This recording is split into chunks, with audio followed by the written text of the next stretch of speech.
खुशी भरे चलली होइनो की बहुरिया 1.25 लाख के साड़ी भीजे 1.25 लाख के साड़ी भीजे साड़ी में कर भीजता तो भीजे देहू खुशी मोरा नहीं भीजे खुशी मोरा नहीं भीजे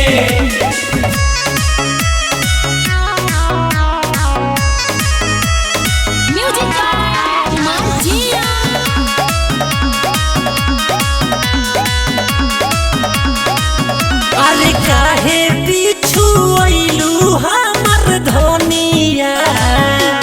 12 घीउ के दियरिया 12 घीउ के दियरिया 12 घीउ के दियरिया 12 घीउ के दियरिया।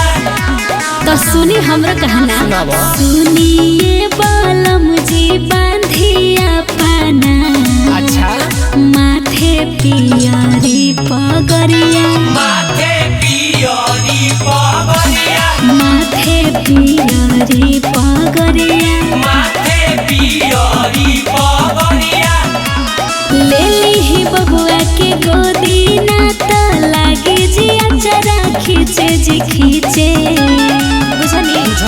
खुशी भर चलली होइनो की बहुरिया 1.25 लाख का साड़ी भीजे 1.25 लाख के साड़ी भीजे साड़ी में कर भीजता तो भीजे देहू खुशी मोरा नहीं भीजे खुशी मोरा नहीं भीजे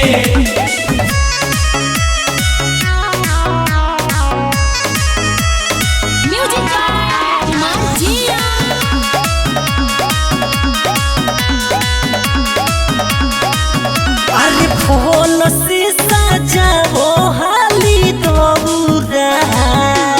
भइल रंग के बेरिया भइल रंग के बेरिया भइल रंग के बेरिया भइल रंग के बेरिया। और सुनावा ये ध्वनि शंकर सावन सुनिए बालाम जी चली गंगा जी के तिरिया चली गंगा जी के तिरिया चली गंगा जी के तिरिया चली गंगा जी के तिरिया